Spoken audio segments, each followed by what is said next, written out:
Biblia explicada, un recorrido diario por las Sagradas Escrituras. Hoy en nuestro recorrido explicativo por las Sagradas Escrituras hemos llegado al capítulo 14 del primer libro de Crónicas. Crónica, un libro que nos permite afianzar nuestra fe en la manera como Dios ha dirigido a su pueblo en el pasado. Y en el contexto estamos hablando de algunas etapas en la vida del rey David. El capítulo 14 comienza diciendo que Hiram, rey de Tiro, envió embajadores a David y también envió madera de cedro, albañiles y carpinteros que le edificasen una casa, un palacio real para David. Yo no sé cómo era el palacio real, la Biblia no da detalles de cómo era el palacio real de Saúl. Seguramente tenía su palacio, tenía su casa propia. Seguramente David habitó en ella durante un tiempo cuando vivió con Saúl y cuando tomó el reino. Recordemos que David comenzó su primera etapa de reinado en Hebrón y después se trasladó a Jerusalén y la casa de Saúl quedaba en otro lugar. Así que Hiram, rey de Tiro, envía albañiles, envía carpinteros, envía edificadores para hacerle una casa al rey David para tener relaciones diplomáticas.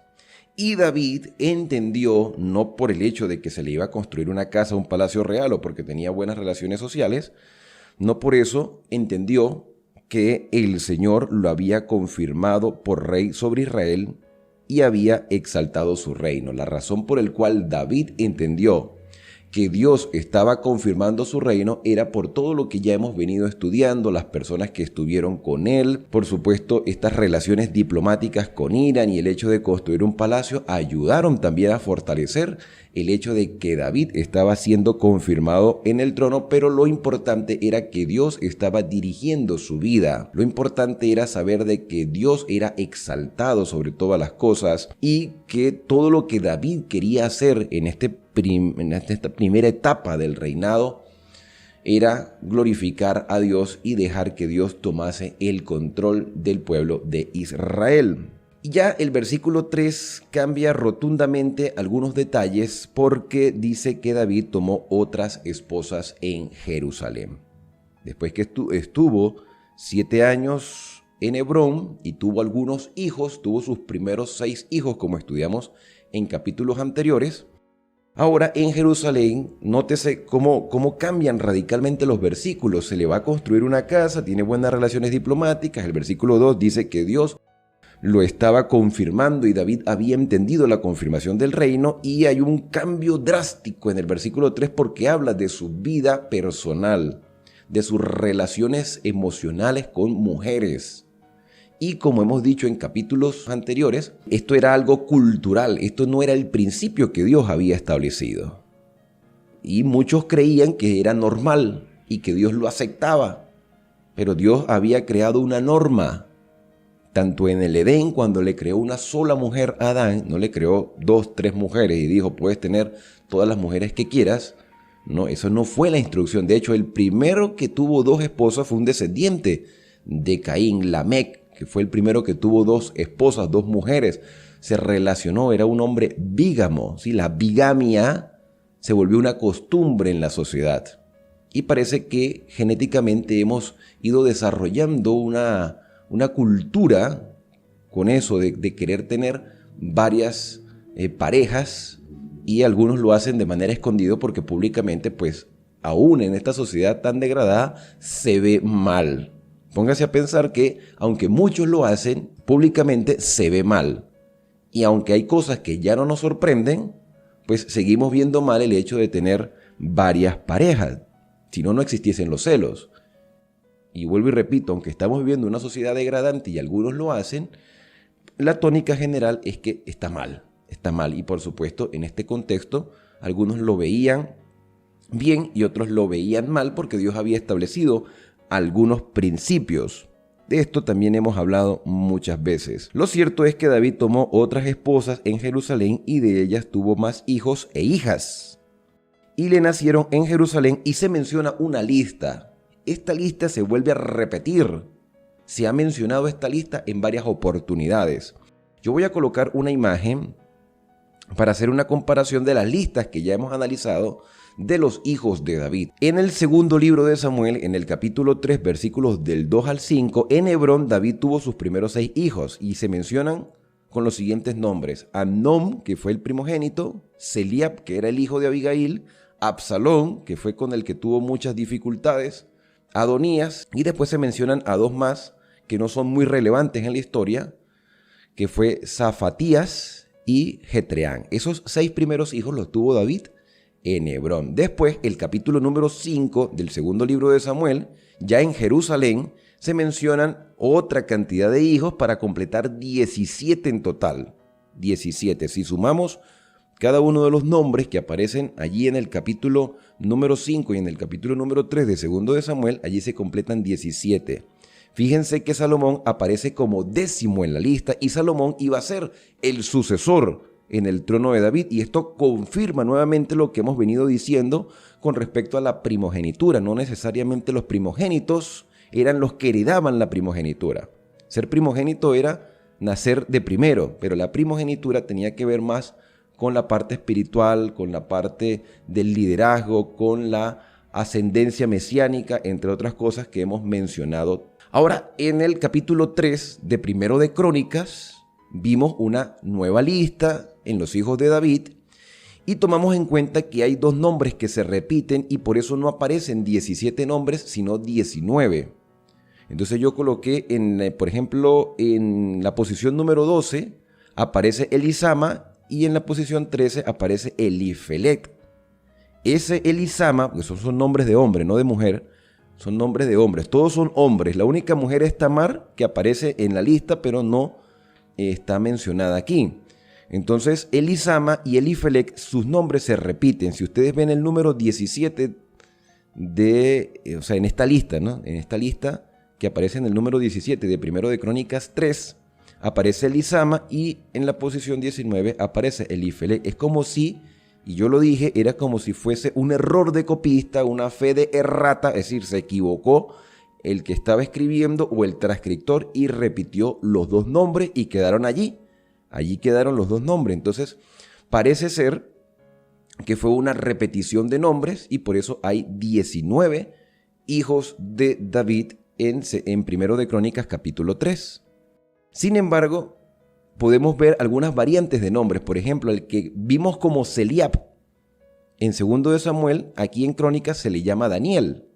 Al que vimos como Jetreab, que está en el número 6, en la lista de número 6 en segundo de Samuel, en la lista de Crónicas aparece como Itreán. Es decir, hay algunas variantes en nombre. A Samúa se le describe como Simea, a Ibar también se le llama Ibar, pero con H intercalada. Y ese nombre Elisama, que se repite 2 veces, pareciera que fuera Elisúa de la lista de Samuel. Entonces hay algunas variantes textuales, algunos cambios de nombre o algunas pronunciaciones diferentes del nombre, y esto también tiene que ver mucho con la transculturización del lenguaje, porque el que escribe el libro de Crónicas es Esdras, y Esdras estaba viviendo en el imperio medo-persa, estaba viviendo más al oriente. Por supuesto, la manera de hablar iba a cambiar. Es como si nosotros quisiéramos comparar el castellano de España con el castellano de Latinoamérica. Son muy diferentes. Aunque nos entendemos, tenemos pronunciaciones diferentes, hay tonos de voz diferentes y maneras de escribir totalmente diferentes o de expresarnos. Igualmente pasa con el portugués de Portugal y el portugués de Brasil, aunque hay varios portugueses también, idiomas portugueses en África, y su manera de pronunciar es diferente, y esto no cambia el hecho de que estas personas eran reales y que la Biblia presenta una realidad con respecto a los hijos de David.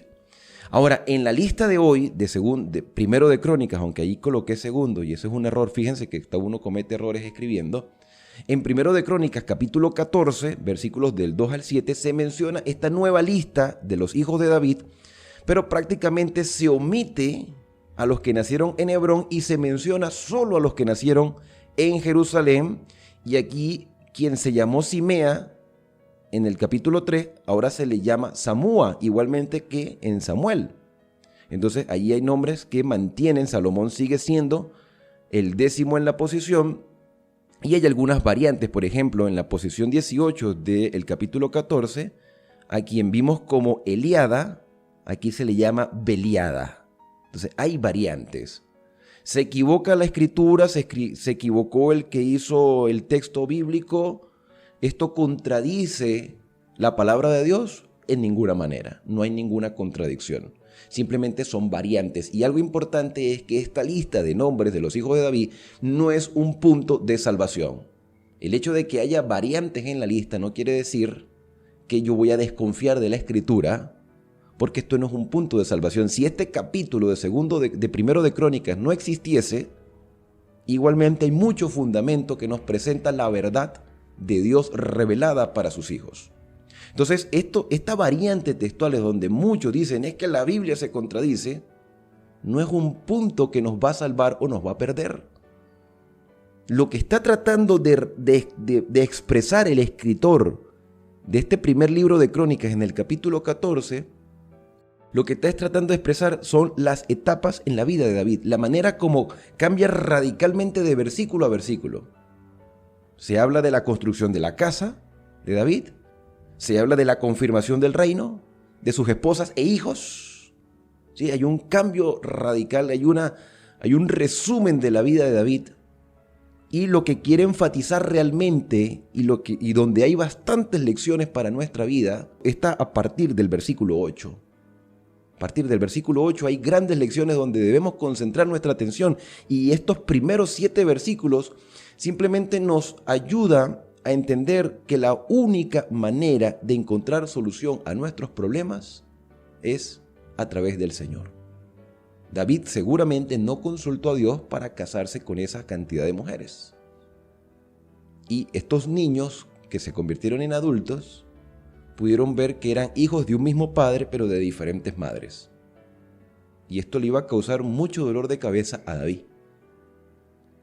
Lo más importante de este capítulo está a partir del versículo 8. Cuando los filisteos oyeron que David había sido ungido rey sobre Israel, subieron todos en busca de David, en busca para mal, para hacerle guerra, por supuesto. Cuando David lo supo, salió contra ellos.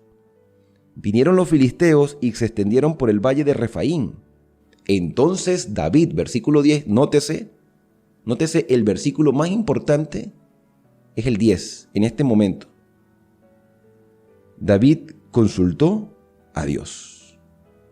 David consultó al Señor. David cometió errores.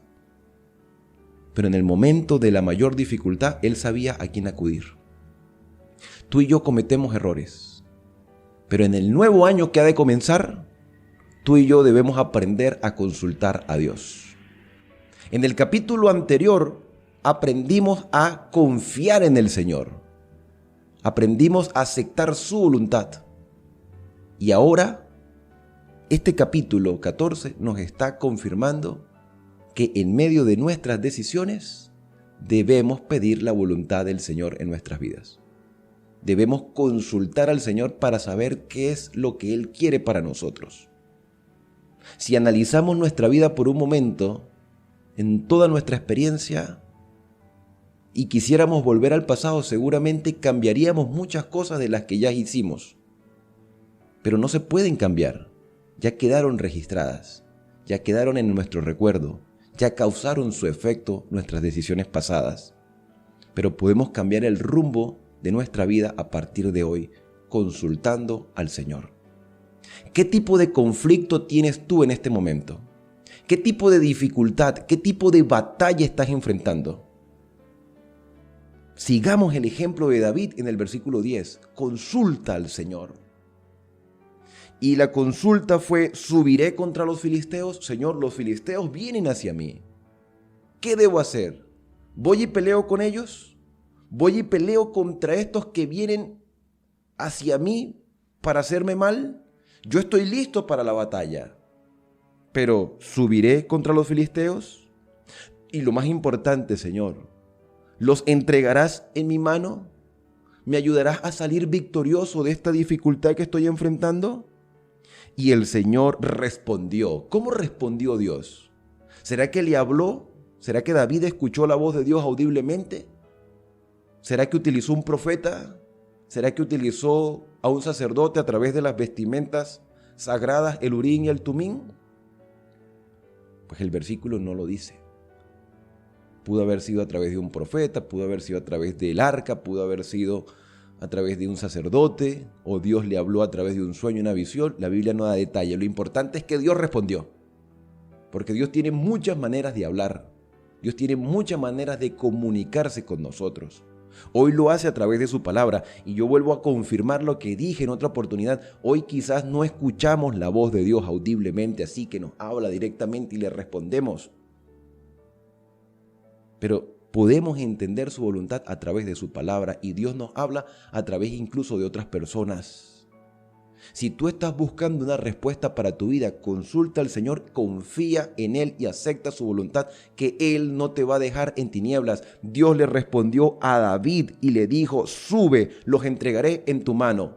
¿Cómo le habló? No lo sé, pero le habló y le dijo, le dio respuesta. No lo dejó en incertidumbre. Y de eso debemos estar seguros. Subieron pues, dice el versículo 11, a Baal Perasín, y allí David los derrotó. ¿Cómo fue la batalla? Tampoco lo sabemos. ¿Cuánto tiempo duró la batalla? No lo sabemos. Hay detalles que no sabemos, porque no son importantes, porque Dios no permitió que se escribiesen. Lo más importante es que David consultó al Señor, Dios le respondió y le dio la victoria. Dijo luego David: Dios aniquiló a mis enemigos. Nótese, Dios aniquiló. Dios estuvo por delante. Fue David el que estuvo en la guerra y enfrentó de cuerpo presente a sus enemigos junto con sus soldados. Pero la victoria siempre es de Dios. Tú tienes que enfrentar el conflicto todos los días, pero la victoria es del Señor. Tus victorias son por la ayuda del Espíritu Santo. Y David reconoció la grandeza del Señor cuando dijo: Dios aniquiló a mis enemigos por mi mano, como arrasan las aguas. Por eso llamaron a ese lugar Baal Perasín.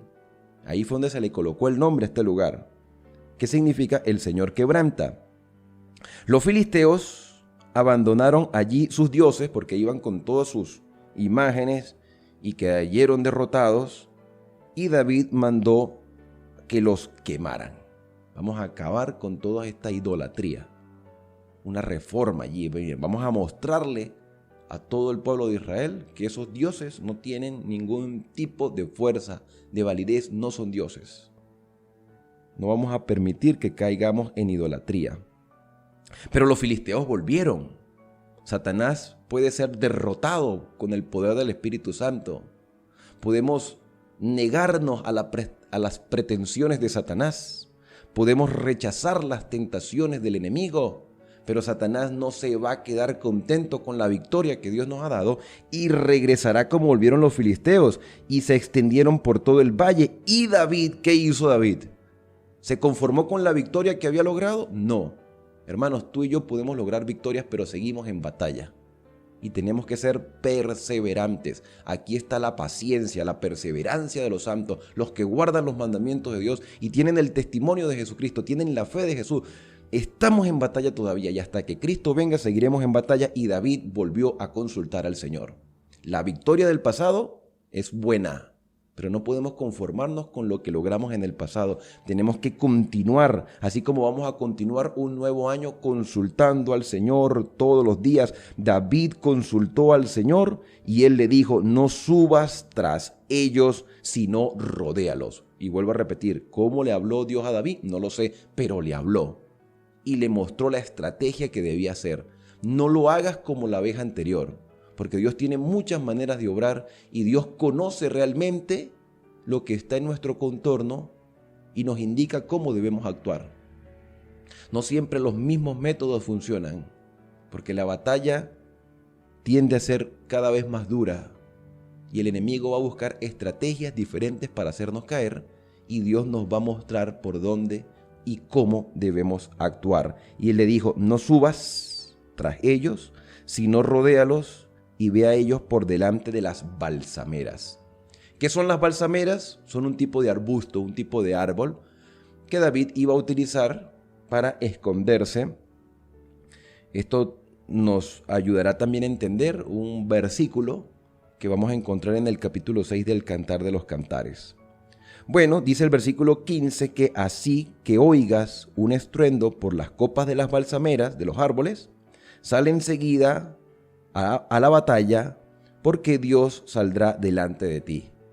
O sea, Dios saldrá delante de ti. Entonces quiere decir que Dios estaba utilizando a un instrumento humano para decirle a David lo que debía hacer, ya fuese un profeta o un sacerdote, y herirá al ejército filisteo. David hizo como Dios le mandó, y esto es importante porque tú y yo debemos hacer lo que Dios nos mande. No la manera como yo percibo las cosas, sino como Dios me las ordena. David hizo como Dios le mandó y derrotó a los filisteos desde Gabaón hasta Geser. Una cosa es escuchar la voz de Dios y otra cosa es obedecer la voz de Dios. Tú y yo podemos escuchar los mensajes que Dios nos revela, pero ponerlo en práctica queda de tu decisión. Dios no iba a obligar a David a hacer algo. Él le dijo, esto es lo que debes hacer, pero la decisión es tuya. Hoy Dios nos da las indicaciones, pero Dios no nos va a obligar a hacer algo que tú y yo no queremos hacer. Él nos muestra el camino y ya queda de tu parte si obedecer o desobedecer. Y David obedeció. Y dice el versículo 17 que la fama de David se divulgó por todas las regiones y el Señor extendió el temor a David sobre todas las naciones. Había un respeto a David, porque David todo lo que hacía, por lo menos en esta primera etapa de su reinado, era consultando al Señor, obedeciendo al Señor. El enemigo, por supuesto, después buscó otra estrategia para hacerlo caer y David cedió ante la tentación. Eso ya lo sabemos. Pero la enseñanza principal por la cual debemos o en la cual debemos concentrar nuestra atención es en el hecho de que David, a pesar de sus errores, era un hombre que dependía de Dios, un hombre que le consultaba y se dejaba dirigir. Y esto hizo que el resultado fuese el respeto, la fama, el renombre de David ante su pueblo y ante las naciones vecinas. Dios quiere que tú y yo seamos cabeza y no cola. Dios quiere que tú y yo seamos prosperados. Dios quiere que tú y yo salgamos victoriosos en medio de esta batalla. Pero la pregunta es, ¿estás consultando al Señor? Y si le estás consultando y Dios te responde, ¿estás dispuesto tú a hacer su voluntad?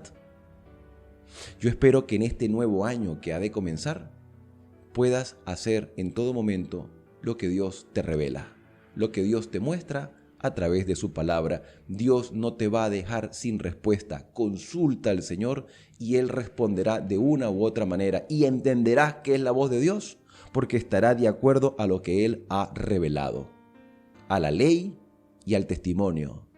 Si no hablan conforme a eso, es porque no les ha amanecido. Clama a mí, dice el profeta Jeremías. Clama a mí y yo te responderé, haciendo alusión a las palabras del Señor, y te enseñaré cosas grandes y ocultas que tú no conoces. Jeremías 33:3. Sé valiente, sé esforzado, que el Señor estará contigo todos los días de nuestra vida, hasta el fin del mundo. Y eso es, por supuesto, un mensaje que fortalece nuestra fe y nos llena de esperanza. Bien, de esta manera hemos culminado el recorrido explicativo por las Sagradas Escrituras. No nos resta más que acercarnos al Padre Celestial a través de la oración. Acompáñame. Querido Padre, muchas gracias, Señor, te damos en este día por la vida que nos regalas y por la oportunidad de terminar una etapa más en nuestra experiencia diaria. Gracias por las lecciones que nos impartes. Gracias, Señor, porque podemos concentrarnos en lo principal que nos enseña tu palabra, y es a confiar y a depender de ti en todas las cosas. Gracias, Señor, porque sabemos que nos escuchas y nos responderás de acuerdo a tu voluntad. Guía nuestros pasos y permítenos, Señor, engrandecer tu nombre donde quiera que estemos. Son agradecimientos que hoy te hacemos en el santo y bendito nombre de Cristo Jesús. Amén. Bien, y ahora al despedirnos decimos a cada uno: Dios te bendiga y te guarde. Haga resplandecer Dios su rostro sobre ti y tenga de ti misericordia. Dios alce sobre ti su rostro y ponga en ti paz. La invitación es para el día de mañana, cuando regresaremos para seguir compartiendo juntos las Sagradas Escrituras. Así que te invito a suscribirte al canal, a activar las notificaciones y a compartir estos videos con muchas más personas para así seguir creciendo juntos en el conocimiento de la palabra de Dios. Que Él te pueda guiar a lo largo de todo este día.